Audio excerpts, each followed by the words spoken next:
Good morning, sports fans from all around the globe. I am your host, Jeff Dawson, East Coast Sports Investors, and this is your breakfast bankroll for Thursday, March 3rd, 2022. T minus 12 days. Who's counting? Till I land at McCarran Airport, where, God willing, this gentleman will be anxiously awaiting me. When I get a text, we talk, and he says he's available, I clear the desk. And we are talking, obviously, about the real Vegas Dave, Mr. Dave Sharapan. Everyone knows him in these lanes. There's not a show that he's not on, not a sports book that he doesn't step his foot in. And we get some good pictures and even maybe a little CLV can talk today. But without further ado, let's bring him in, the one, the only, Mr. Dave Sharapan. Hello, Jeffrey. Good morning, sir. How are you? I'm good, man. It's been a crazy morning. A lot of people got a lot of things to say and talk about and all this stuff. And I just popped up on my screen that the Bills are interested in signing Rob Gronkowski. Wouldn't that be the ultimate heel turn? As if Gronk ends up in Buffalo. I guess he would really be circling the wagons, huh? How about that? Wow. I mean, man, oh man, it must be nice to just kind of, they figured it out, him and Brady. We can kind of just go where we want. And, we ain't going to worry about Brady coming back to throw to Gronk, but Josh Allen throwing to Gronk might affect some lines and some numbers, man. There's always something in the book to talk about. That's for damn sure.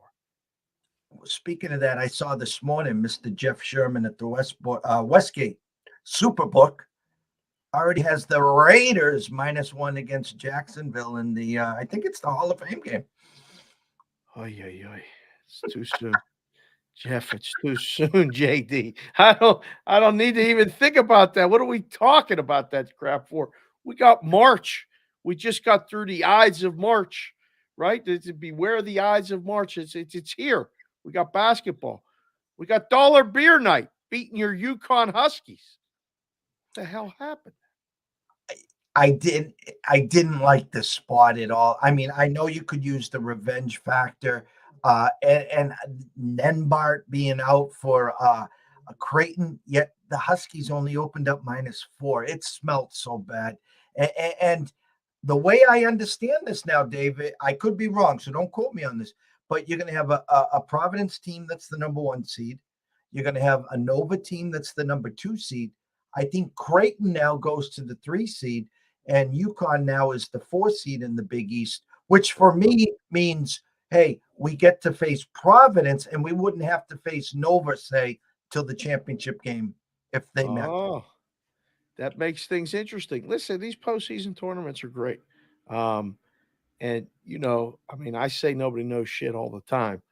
You want to talk about like anything happens in these postseason tournaments, and anything and everything. I've seen it. I'm amazed by it still to this day. The Big East tournament has a little bit of cachet. It has a little bit. I'm excited. It's got a little bit of juice going in this year. Gambling Twitter hates Providence.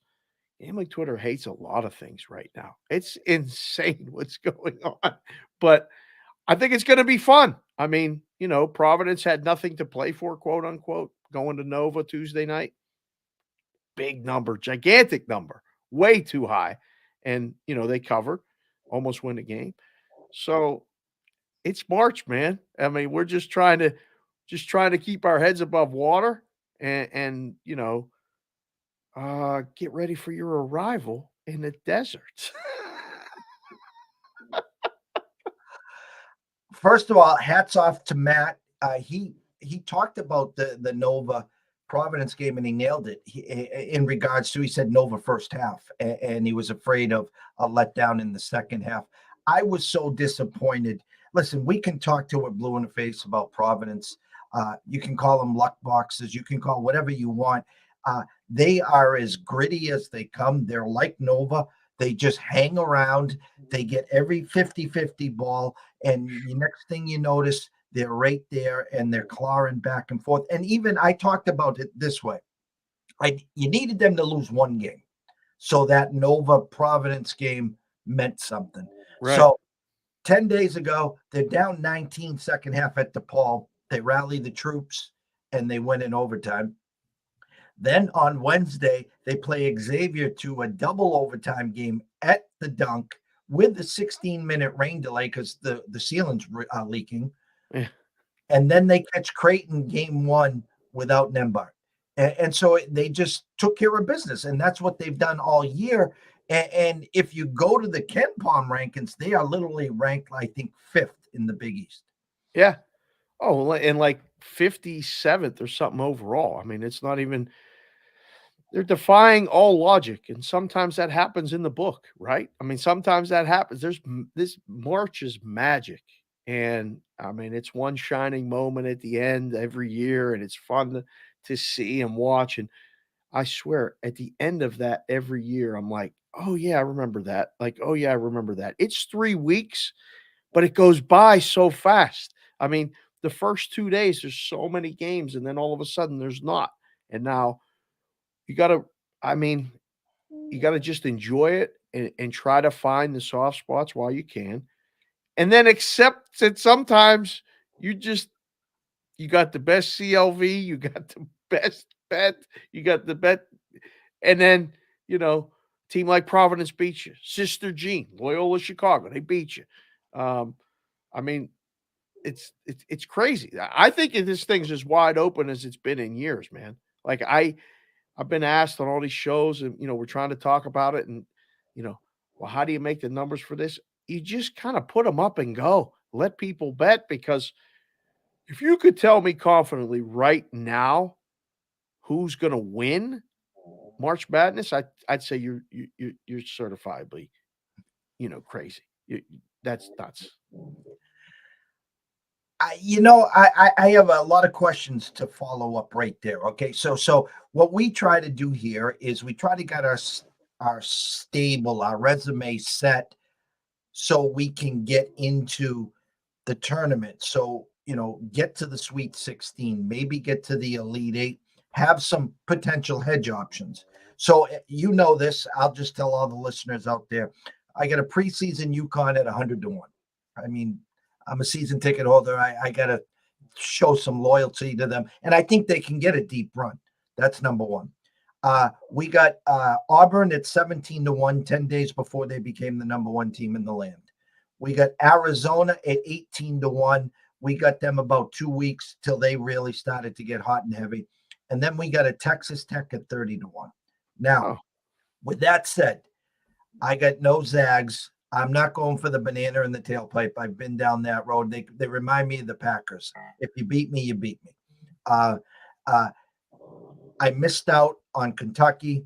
I don't have any Nova. And there's a handful of teams. I haven't bought the Duke ticket, and I'm not going to. But here's my question to you. Let's put yourself back in the books. Okay. As hmm you said, it's wide open this year. hmm And you got that story. And of course, there's a part B to the story, and that's how far Coach K is going to take it. It's his last year. And everyone's going to have a Coach K ticket. Are they Yep. going to get to the Sweet 16, Elite Eight? Gut tells me they'll find a way at least to get to the Final Four. That's just what my gut says. Somehow, some way, it'll be that story. You're in the risk room now before the conference tournaments. You're looking at these numbers. What are you talking about with the boys? Are you saying, Duke's another story? We can shave a few couple points off of that.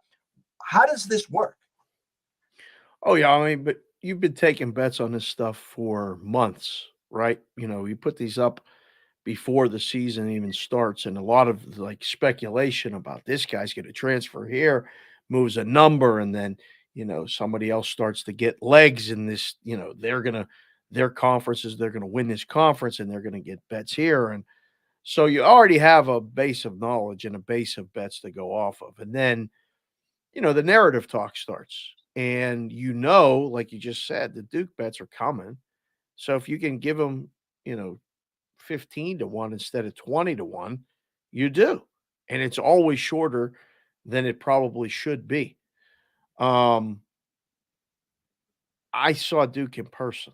I hear, they beat Gonzaga here in Vegas back in December. Um, and I've watched some of their games. I don't think they're going to win the whole thing, but people are going to bet them. So you got to kind of gauge where you can go and still take the bets. Like, you can't go to a too low of a number where you don't get any bets on them. Like, and now with it being everywhere, I mean, you have books on your side of the coast now, and is more than Vegas. So you have to be competitive in the price. Now, do books take a stand on certain teams?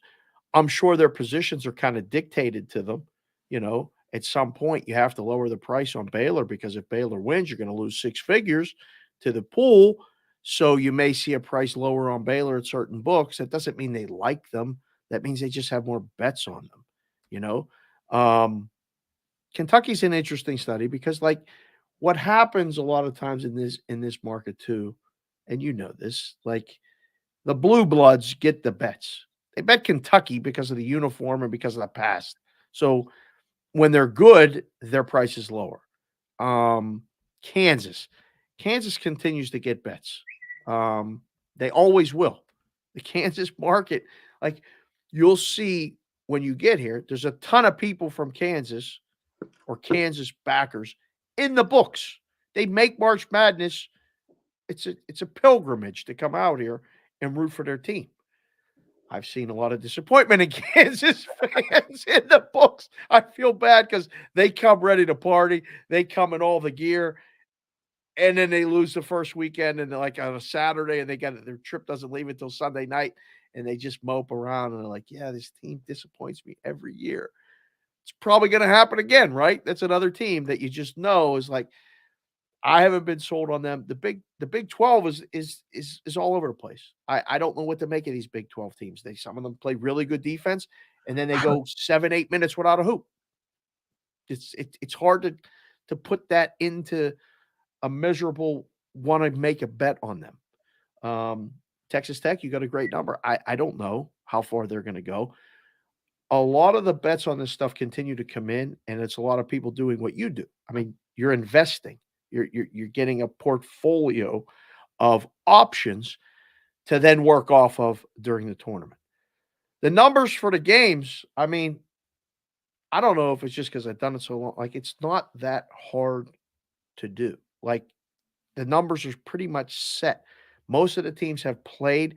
You get a lot of rematches, third times, fourth times as you get deeper into the tournament. The first 2 days, I mean, it's a lot of class difference things. How do you make a line on, Winthrop and Duke? 28, and you put it up and see what anybody bets it. Like, how many? It's a math problem. So I don't know, man. It's a fun. It's such a unique thing. Like, and you're a college basketball fan. You love it. A lot of people love it, and that's what makes it fun. I was able to take the girls out. This was just before COVID, probably the year before COVID. I got out there early, and we got up to T-Mobile for the Pac-12 quarters and semis. Oh, okay. And that was a great take. They actually got up on the Jumbotron, and it was kind of fun. neat. I still have the pictures. If I was to say, two-part question here, Dave, you had to take a stance on a team tonight. Someone gave you a $3,000 bet, and you had to take a stance on one team. And part B of the question is, you can take one conference. You don't know who's in yet in the conferences, but you had to take a stance on one conference to cut the nets down. Let's take a quick look. I mean, because I'm with you. I'm kind of saying the Zags aren't going to win it. So now that opens up the whole board, right? I want to say, who's the deepest conference, what it looks like as far as prices and stuff with teams that maybe can win it, maybe can't. I think you fall into the trap that it's the Big Ten. I don't think it's going to be a Big Ten team. It just, they may get the most teams in again, but I don't think that they're gonna I don't think the style of play of any of the teams is the one that's gonna do it.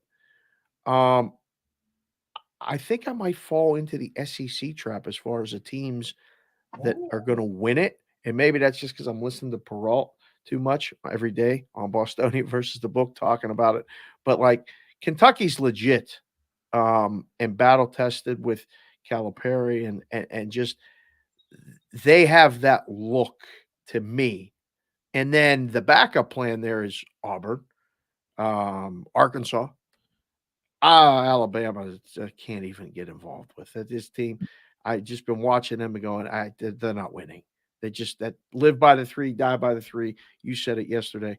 Tweet. I just can't do it. Tennessee's interesting.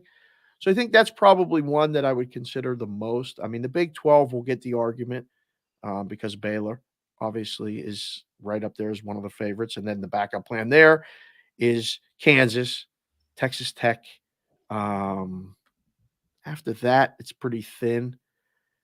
Um, I like the I mean, do you give the Big East a shot? well, I told our friend Frankie, I hope he's listening. I gave him a little on our text. I heard yesterday there's a good possibility that Nova they could grant them the Philly the games in Philly, which obviously is a big plus for them. Ooh, And I talked to the Duke fans. One of the brackets, I think it's Lenardi's, had them going out west, and out west had the Zags, it had Duke, had Texas Tech, had UConn, uh, uh, and I one, said 2, 3, 4. That would have been the 1, 2, 3, 4. yes. And Wow. there was a Davidson in there, and it was a crazy bracket. And I said there is no way in hell in Duke's final year they're going to send Duke out west. It's just not going to happen. Now, with that said, he usually is able to stay back east, and the same thing with Nova. If you give a Nova and a Duke the east trip, listen, I know Nova. I watched them. And I was texting during the game. It was like watching Hoosiers. I've never seen an offense run where their guards are backing in the other guard, and if you double, they're passing it and they're hitting the wide open three. I've never seen a team work as a team like that. The last team I saw like that was the UCLA team with the O'Bannon brothers that won the national championship. That's how much of a team. Everyone knows their role, and they just were phenomenal. Now they, as Matt said, they have they're short on depth. They're seven Yes. deep, and that's it. Yeah. A Yukon team, what's going to kill them is their inconsistency behind the arc. Okay, they just can't be. Listen, you got an RJ Cole, you got a Tyrese Martin, you got a man in the middle, Sonogo, who couldn't throw it in the ocean yesterday, and and they just are not consistent enough from the three. So then you add a Creighton team who loses their best player, a Providence team that everyone's going to have in their bracket losing the first or second round. We know that. So it's kind of hard. You look for that senior leadership, and especially at the guard situation. Nova and Yukon both have it. But how far do you trust them? That's we'll know more when we see the bracket. Right now, it's really hard, and you're kinda taking a leap of faith. Um, it's not like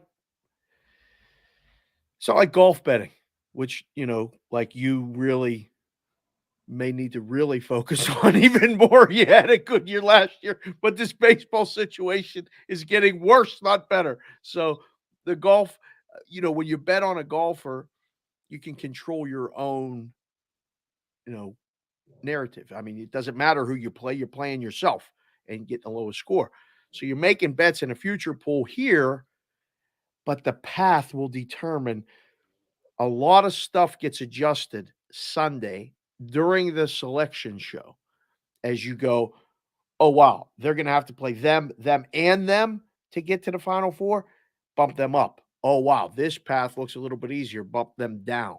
So that kind of happens on Sunday. But after that, it's 3 days of just, bracket talk and I mean, and paths and short road trips versus big road trips. It's a fun time, and I'm glad you're coming out because there'll be something to watch pretty much from morning until night. It's gonna be a blast. We'll end up with the old breakfast, lunch, and dinner at the Del Mar or something. Oh boy. Yeah, we'll see. I don't know. He's talking about all these shows. I might be sitting there jumping in between. You might be doing segments. Hey, come here. Come on, come in here. Do this one. Come on, let's go. I'm gonna talk about this game right now. Let's go. I don't know. I have no idea what's coming. It's 2 weeks away, essentially, and I have no idea what's coming. Well, the boys at Circa, I've been back and forth with Tim Murray. We've been talking every day about, the stenches and the games. Yep. And so if Mr. Benson or Derek are listening, or we can go over to the Superbook where John and the boys are. Hey, I'm all ears, guys. I'm 17 days and nights. Have suitcase. We'll travel. That's pretty much what we do all the time here anyway. So that's good. It'll be fun. All right, you hinted on it. Wait a second. Did I just see the Bruins play the Knights tonight? Yes, they do, and the Knights Oh opened my up a short fade. Actually, let me backtrack. Yeah, the Knights opened up -120. The Bruins now -107, and Yeah. you don't have to worry. Swayman's in net, not Allmark. So, yeah, tonight. Oh boy. Bruins are going to win this game, no? Coming off a disappointing loss to the Ducks 2 nights ago, but they've been playing great, and Swayman's been incredible. So, a Oh little boy. surprising at the -120 opening, but our buddies at Circa now have it -107, 103. Knights Yeah. haven't been playing good, Dave, right? No, they haven't. I don't know. Like getting Eichel and now still trying to figure out the lines and I don't think they have a number one goalie. I think they have two number one A's. Like they can't determine. I just looked at the standings for the first time yesterday. They're closer to not making the playoffs than they are to winning the division. I don't know how exactly that happened, but Calgary's been so hot, and now the Kings are ahead of the Knights, third in the division. I mean, it's time. Like this is a big game, and every game has been a big game since the Knights moved here. The home games have been just an event. Um, we'll see tonight. I like the Bruins, man. I'm surprised at the number, surprised at the opener for sure. I'd have made this thing pick them and just let them bet it, to the favorite either way. But yeah, I like the Bruins tonight. I was talking to Andrew McGinnis on our Wednesday show yesterday, and we're breaking down. And I always try to pick his brain out west, and then I usually throw my 2 cents in back east. Preseason, I was all in on Carolina and Florida. I know Tampa is the better team. You can say what you want about Toronto, what they do in the playoffs, and the Bruins. The locals are simple. We win the first round, we lose in the second round. It's just how it goes, and that's what they're accepted. Being someone of so much experience that you have, would you suggest taking an Avs ticket right now and let it ride out west and the Cup? Or you talked about the Flames. Andrew liked the potential price on the Blues. Mm. And I asked him, since the new coach came back, Edmonton now plays a little defense. And Ooh. so, what's your take on out west? I had a guy who I worked with for years, another one of the only other hockey guys in the room. I called him T-Foss. He used to say, until further notice or until proven otherwise. And he used to talk about it with the San Jose Sharks for years because they would be so good in the regular season and then somehow run into the hottest goaltender in the playoffs or have something happen, a penalty call, flip the game, this and that, and they would lose. I'm that way right now with the Avalanche. They look like the best team. They look like the absolute best team. But for years, we've seen this in hockey. I'm not touching this until we get to the playoffs, and I know exactly who they're playing because the way the standings are and the way it sets up, they may get a really tough, super tough matchup in the first round. Okay. And you know the way these things go. It's a battle of attrition to win the Stanley Cup. I still think it's the hardest trophy in sports to win. And I, I I don't know who's going to win the West, but I'm like to use your line. I'm not going to fall for the banana in the tailpipe and take the Avalanche right now. I don't think the price is good enough to justify buying it right now. But I mean, out east, it's kind of the same situation, right? I've had Tampa to win the Stanley Cup the last couple of years. I wore my Tampa one today, my Tampa jacket today. They're playing the Penguins, and the line's 160. Now, the Penguins can match up against them. And if Yari stands on his head, all right, we're good. But I don't know. The NHL is the most, what's the word I want to use? Evenly matched. Futures on the NHL should almost be bought like you're buying NCAA futures. It ebbs and flows. Do you remember when the Blues won the cup in January? Yeah, they were 200 to 1. We couldn't take a single bet on them. We were in the room going, what is going on? Like, why? I mean, they're down and they looked out. It was over. And then a couple people started betting them. And my guy T-Foss was moving. He was way ahead of it. He moved the number way before other books did because he's like, if they get in, they can win. If they get in, they can win. NHL is that exactly as far as the playoffs. There was a story of a gentleman, right? It makes an annual trip to Vegas right at the new year. And from St. Louis, diehard Blues fan. And what he did was he usually plays one of his last days of his business trip. He usually plays in this $300 poker tournament. And he says, you know what? I'm not going to do it. I'm going to bet 300 on the Blues to win the Stanley Cup. And I want to say he got it at like 100, maybe 125 to Yeah. 1. Yeah. And he was the guy that prop swaps kept where you selling and he's selling. And ECSI got the Blues at like 20 to 1 or some crazy number. And they ended up beating the Bruins. And that was a hell of a story. And you're so right. That's why I think with how the market works now, Dave, it's almost like you don't want to tie up your monies 6 months in advance. The market changes every day, every week. It allows you to jump in and dive in. And so it's funny when the books run to like Jeff Sherman today. He's got the Hall of Fame game already up. And I don't assume you're going to get any action on it, but no, guys are just holding your money. So again, building that portfolio. So that's why I was asking you, are you buying or selling the Edmonton Oilers? I like Edmonton. I really do. I mean, I liked them before the season, and then, they went through that lull where obviously the room quit. Like, I mean, whatever was going on, they weren't responding.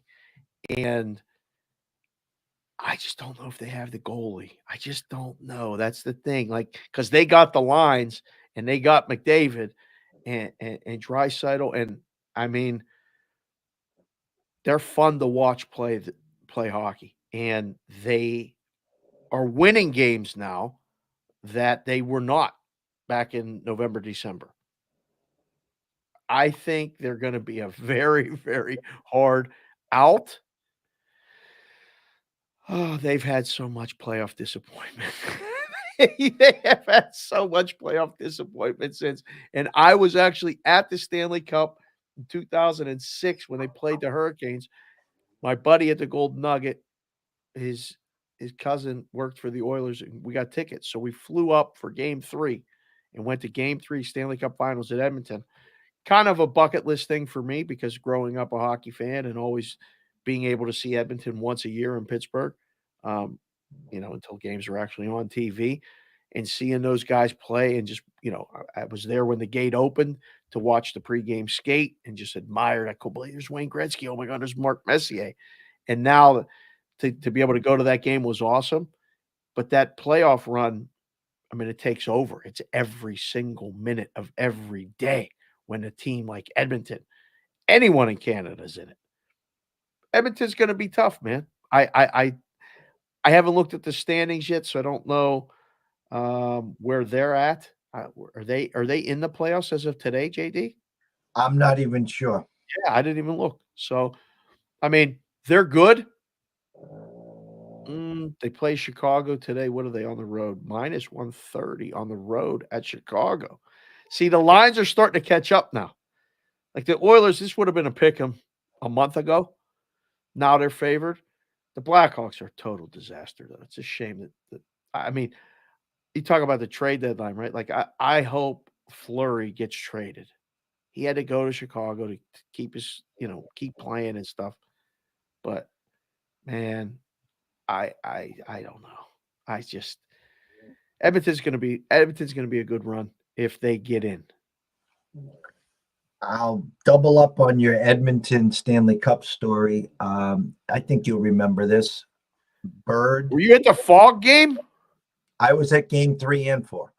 I was okay. So game 3, okay, in the afternoon was game 7, Celtics versus Hawks, and that was the fourth quarter. Anything Larry could do, Dominique could do better. That epic fourth quarter where they went back and forth. Unbelievable game. So then the game's over, and then they got to pull up the parquet and get the ice. We were over at the back page, and I mean, I was 38 sheets to the wind. Me and my brother, snuck in air horns. So you were those guys. I Okay. was those guys, yes. So here's the funny is they're starting the national anthem. I pull mine up and I'm going, "Wah," and the security just taps me on the shoulder, goes, "Let me have that one." So that was game 3. So now game 4 was the Fog game.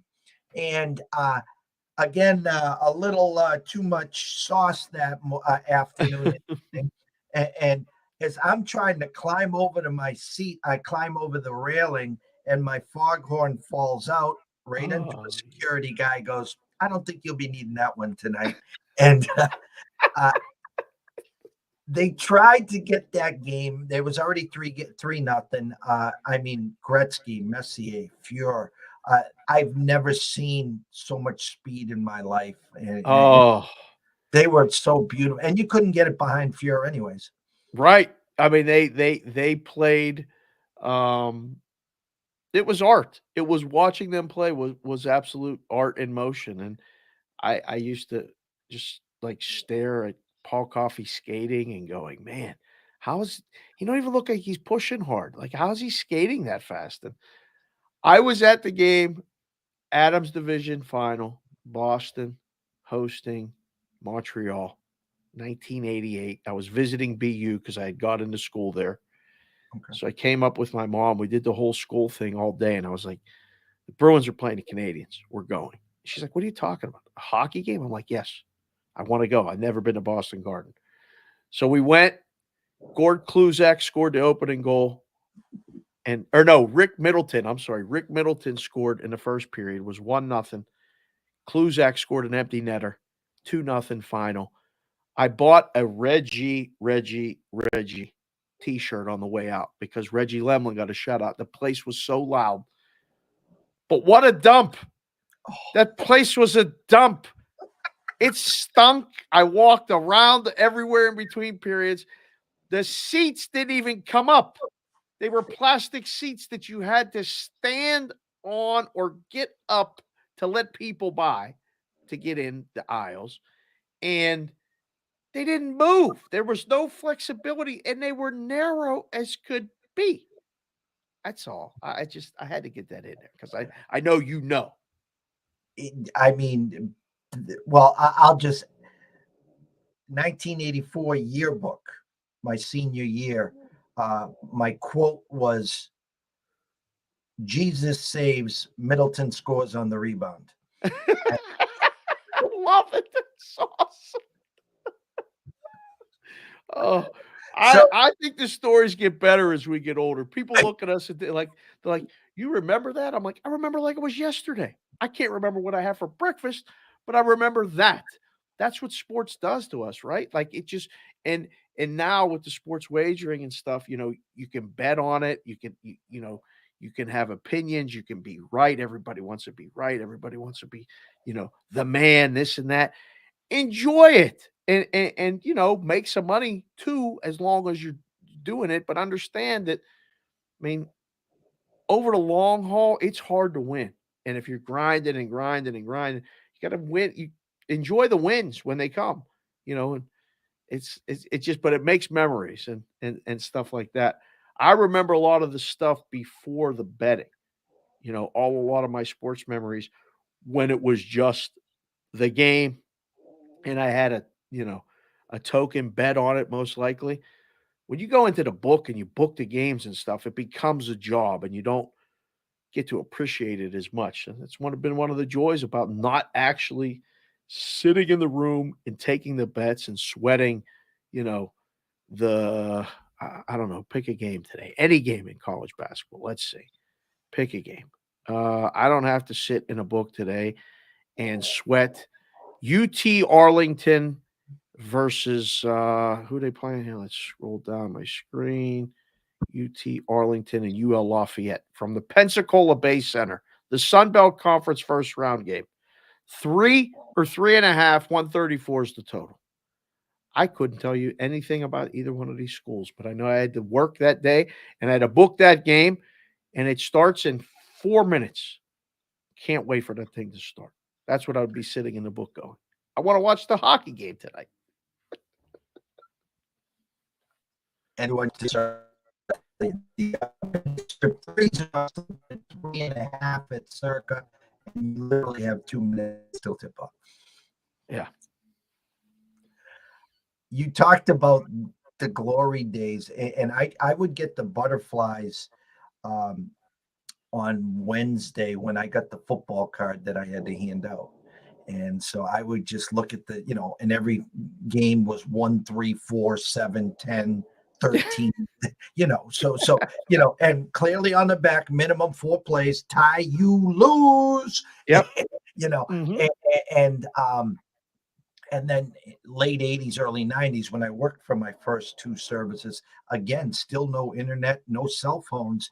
It was 5 newspapers. It was the Globe, it was the Herald, it was the New York Post, the New York Times, and the USA Today. And on Friday, it was six. I would add the National. And I love that publication, man, that was great. yeah, and there was no where to get the scores.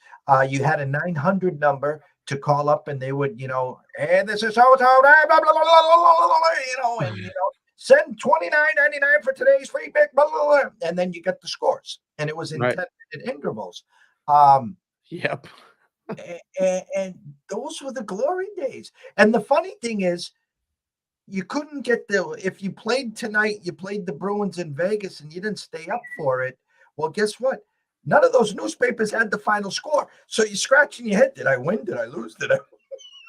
You had to get the final score in the late edition of the paper. You had to get the second edition. You're like, "Wait a second, I wanna see in the morning." Well, no, they don't have it until the afternoon edition of the paper.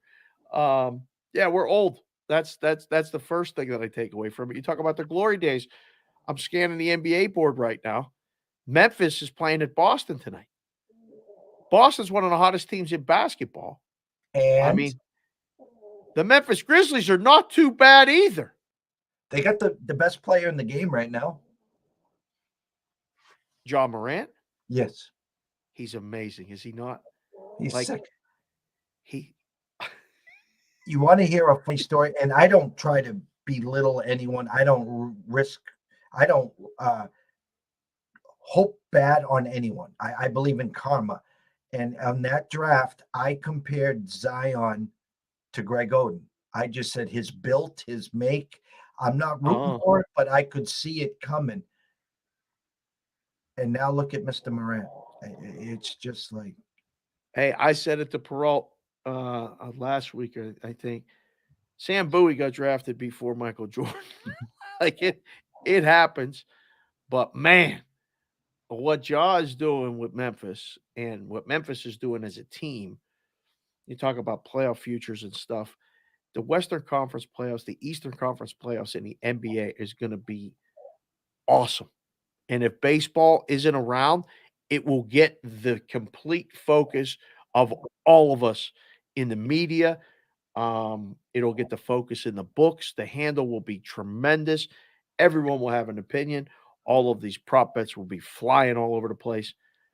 I cannot wait. But this is a game tonight that, like, I mean, I'll be on Sports Grid and Sirius XM for this game.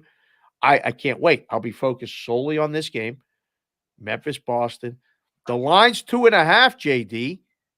It's 223.5. I mean, just looking and just, doing the numbers and stuff every day. I think people are going to bet Memphis. They're going to look at this and go, dog. I think they're going to bet over too, and I can't even argue that.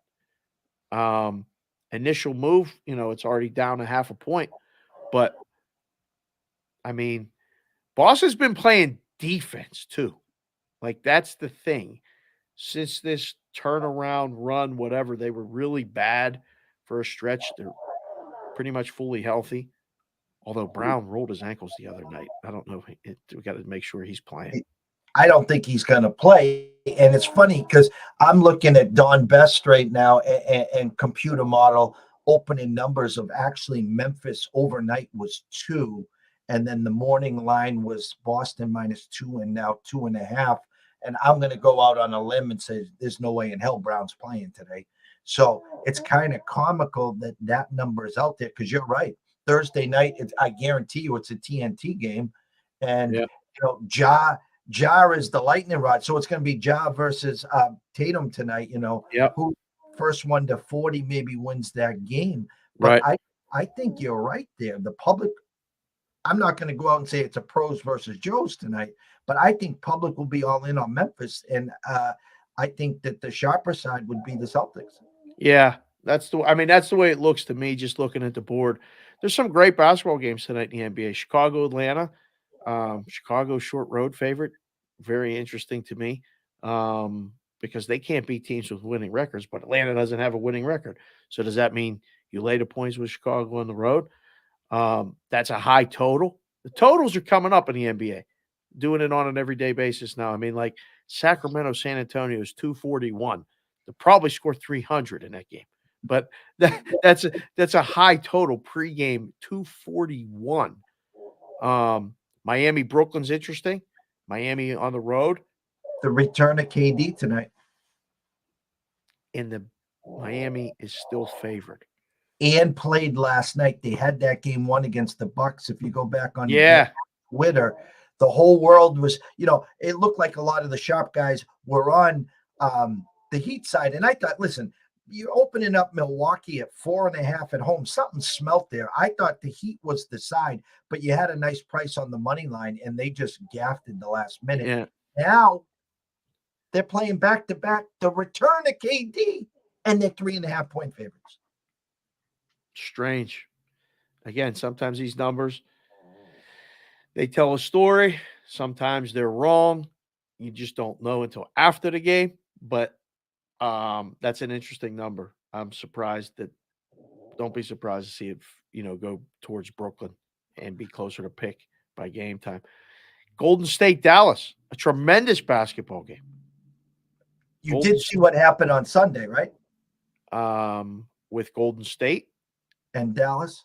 Golden State up 15. Yeah. Heading to the Second fourth half. quarter. And then the old fourth quarter phone call.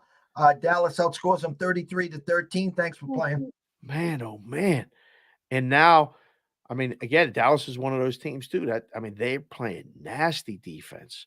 And Luka, it's a shame there's so many good individual players because I think Luka could have a shot to win the MVP if there weren't so many other dominant players with better standing resulted teams like Embiid and Jokic is just ridiculous, and then Giannis and all this stuff. So Luka's getting overlooked what he's doing, but amazing. That line already moved. I mean, that one is it's hard to make Golden State a dog ever, but it's already on the move. So I don't know who maybe not playing. Maybe Clay's not playing. We're still in that mode. I can't wait to get to the playoffs so you know who's playing and you get that honest effort every single night. But I mean, you saw it last night, right? Booker didn't play. COVID protocols and this and that. They win by 30.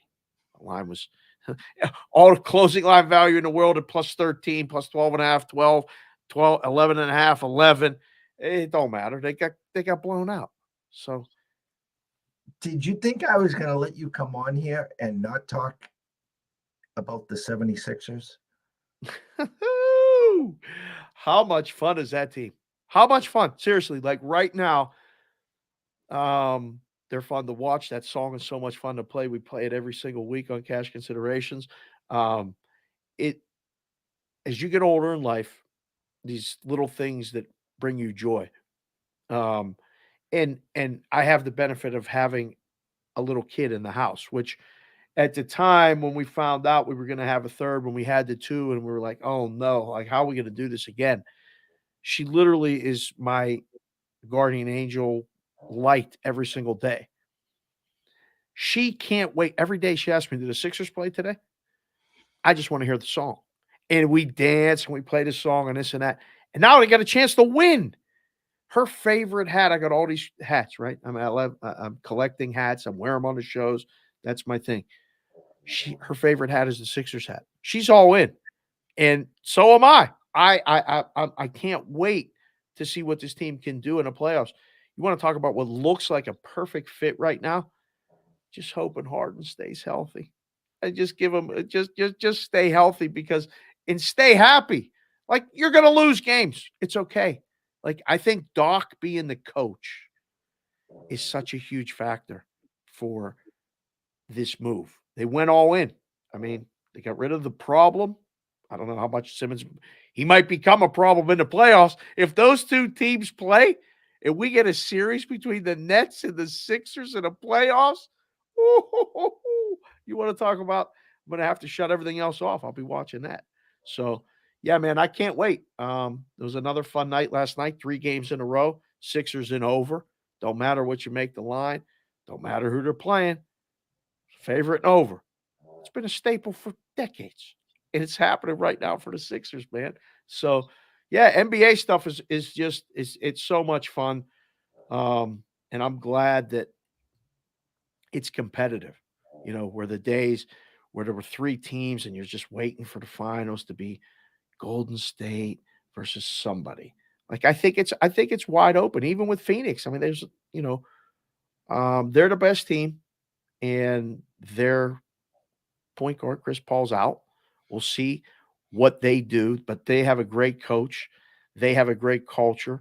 They play basketball the way it's supposed to be played. The star is the star when he needs to be, but otherwise, everybody gets to touch the ball. Everybody takes shots and contributes. They got that big guy in the middle, Aiton, who does what he does. Everybody knows their role. They're going to be tough to beat, but they can be beat. You know who's not going to make the playoffs, JD? And we'll get out of here, in a minute. The Lakers. Come on. Seriously. Like, I'm looking at these odds every day, and I don't have to take the bets. I can still look at them, and I know what I would move stuff to or what I think I should move stuff to. And I might be, you get instant feedback when you're in the book, because you can have an opinion, you move it, and they're like, oh, I'm betting that. Good. I would let people bet the Lakers whatever they wanted right now. I would make the line to win the NBA championship. It's 20 to 1 or 25 to 1 to win the West, and as high as anywhere from 40 to 50 to 1 to win the NBA title. There is no way in hell that they are going from the play-in tournament to the NBA finals through that gauntlet in the West. I didn't even mention the Jazz. I didn't even mention the Nuggets. We mentioned all these other teams in the West. The Timberwolves may be a tough out for somebody. They may beat the Lakers in a play-in game if they get to play them. Lakers aren't winning the championship. Put that thing to bed. Stop. if I was upstairs on that team, and owner, GM, whatever, two things have to be done. You got to move AD now. You have to get whatever young kids back, because once LeBron leaves, even came out said he wanted to play his last year with Bronny. Uh, uh, you can't leave an aging AD with no LeBron, and he just destroyed all your youth. And all these kids are prospering right now, and it's just so comical how he's just destroyed that team. The roster is just decimated. And you're right. I mean, but again, sometimes nobody listens to the grown-ups in the room, Jeffrey. That seems to be a little bit of an issue sometimes. So I don't know who's listening. I hope they enjoyed the show. That's all I can tell you. Dave, I've had the scroller the whole time at Sportsbook Consig, at Cash Consideration Show, at Bostonian versus the book, where you'll be heading in. Which you made an outstanding appearance on, driving the car. You had the whole chat concerned that you were talking and looking at the camera, not looking at the thing. You had it under control. But next time, we're going to sit you down, maybe in this nice chair, and lock the dog on the outside so we don't hear the dog in the background too. But we'll get you back on, hopefully for the Big East tournament. And I can't wait to see you in person. Tell everyone where to find you before Matt starts screaming at you. It's at SportsBK Consig on the Twitter, and way too late in the game to change it. So it's for Sportsbook Consigliere. Every week, Cash Considerations podcast YouTube channel. You can watch these shows just like this. The Bostonian versus the book, Monday through Friday, 10 o'clock Pacific, 1 o'clock Eastern. That's on live. It's also on YouTube on props.com. And then every night on Sports Grid and Sirius XM Radio 159 is the radio channel, Sports Grid TV. That's available also on YouTube and right on sportsgrid.com. We do in-game live. They changed the names of the shows to in-game live primetime and in-game live late night or some other stuff. It's all right there. We watch the games. We do this. And I think we have a lot of fun. I can't say the same for everyone else, but I think it's a good time. We can't thank you enough. Like I says, when we talk and all of a sudden you say you're available, it's clear the desk. And it's just amazing. We're almost 55 minutes deep. And the amazing part about you, Dave, is the fact that you're just getting ready to roll into the next show. And we talked off here. You said a little stuff when we started the show, just how toxic the lanes are on Twitter. And just how people are just enjoy it, as you said, and it's just everyone, as you said, has to win. They got to hold the golden ticket. They're right, you're wrong. Instead of just everyone be a team. We're all here to win. We're all here to cash tickets. We're here to have fun. Yeah. That's the bottom line. And for you, you're a breath of fresh air. I was talking to right before you got on, Beating the Book. He's going to be out there the 16th. He's coming out too. If you haven't met him, you got to meet him. Great dude. Rob's great. He said all three of us go grab lunch, watch a game, which we will do. Yes. So I can't thank you enough. From Jeff Dawson at EC Sports Invest, from Dave Sharapan at Sportsbook Consig, at Cash Consideration Show, at Bostonian versus the book, who he will be on in 15 minutes. Make sure you watch him. We thank you guys. Have an amazing day, a blessed afternoon, and we will see you soon.